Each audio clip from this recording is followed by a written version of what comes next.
बहुत समय पहले एक शक्तिशाली असुर था जिसका नाम महिषासुर था। वह आधा भैंसे और आधा मनुष्य के रूप में रहता था। उसकी ताकत इतनी बढ़ गई थी कि वह पूरे ब्रह्मांड पर राज करना चाहता था।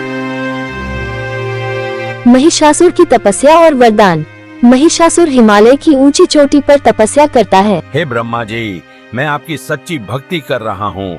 मुझे ऐसा वरदान दें कि कोई भी देवता या पुरुष मुझे मार न सके। ब्रह्मा जी प्रकट होते हैं। हे महिषासुर, तुम्हारी तपस्या से मैं प्रसन्न हूँ।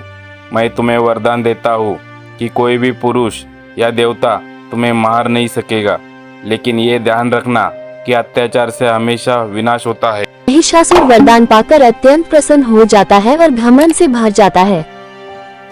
अब मैं अजेय हो गया हूँ। मैं तीनों लोकों पर राज करूँगा और कोई मुझे रोक नहीं सकेगा। महिषासुर का अत्याचार। महिषासुर अब अपनी विशाल सेना के साथ स्वर्ग पर आक्रमण करता है। देवता उससे लड़ने की कोशिश करते हैं, लेकिन उसका सामना नहीं कर पाते। इंद्रदेव आकाश में। महिषासुर बहुत शक्तिशाली हो गया है, हमें उसे रोकने का कोई तरीका ढूंढना होगा। महिषासुर इंद्रलोक पर अधिकार कर लेता है और खुद को स्वर्ग का राजा घोषित करता है। अब मैं स्वर्ग का राजा हूँ। सभी देवता मेरे अधीन होंगे और जो मेरे विरुद्ध जाएगा उसे नष्ट कर दिया जाएगा। देवता परेशान होकर भगवान विष्णु और महादेव के पास सहायता के लिए जाते हैं। भगवान विष्णु और शिव को देवता अपनी स्थिति बताते हैं। हे प्रभु, महिषासुर ने हमें पराजित कर दिया है। उसके अत्याचार से हम सब त्रस्त हो चुके हैं। आप ही हमारी रक्षा कर सकते हैं। विष्णु जी, महिषासुर को पराजित करना असंभव नहीं है। हमें एक ऐसी शक्ति का निर्माण करना होगा जो न केवल देवताओं बल्कि स्त्री रूप में हो, ताकि वह उसका विनाश कर सके। भगवान विष्णु, शिव और अन्य देवताओं की शक्ति से एक दिव्य प्रकाश प्रकट होता है। उसी से माँ दुर्गा का प्राकट्य होता है। माँ दुर्गा, मैं दुर्गा हूँ, महिषासुर का संहार करने आई हूँ। मुझे आप सबका आशीर्वाद चाहिए। सभी देवता अपने अपने अस्त्र दुर्गा माँ को प्रदान करते हैं। शिव जी, हे देवी, यह त्रिशूल तुम्हें देता हूँ जो अजेय है। विष्णु जी, ये सुदर्शन चक्र तुम्हारे पास रहेगा जो हर शत्रु का नाश करेगा। इंद्रदेव, ये वज्र तुम्हें दे रहा हूँ जो आकाश की तरह ताकतवर है। माँ दुर्गा पूरी तरह से सुसज्जित होकर महिषासुर से युद्ध करने के लिए तैयार हो जाती हैं। महिषासुर को माँ दुर्गा के बारे में पता चलता है। हे दुर्गा, तुम जानती नहीं हो कि तुम किसके सामने हो। मैं तुम्हें समाप्त कर दूंगा। महिषासुर, तुम्हारा घमंड तुम्हारा अंत होगा। मैं तुम्हें चेतावनी देती हूँ, अब भी सुधर जाओ। महिषासुर और माँ दुर्गा के बीच भयंकर युद्ध शुरू होता है।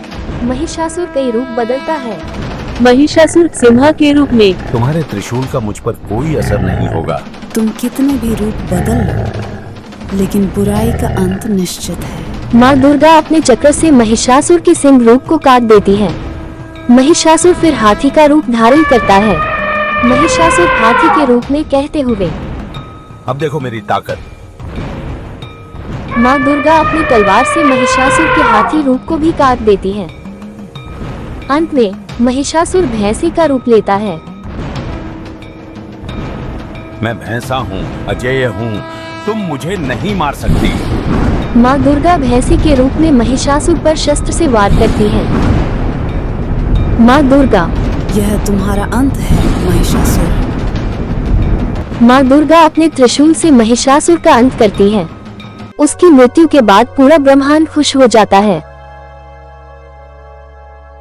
विजय और नवरात्रि की शुरुआत। देवता प्रसन्न होकर माँ दुर्गा की स्तुति करते हैं। हे माँ दुर्गा, आपने हमें महिषासुर के अत्याचार से मुक्त किया है।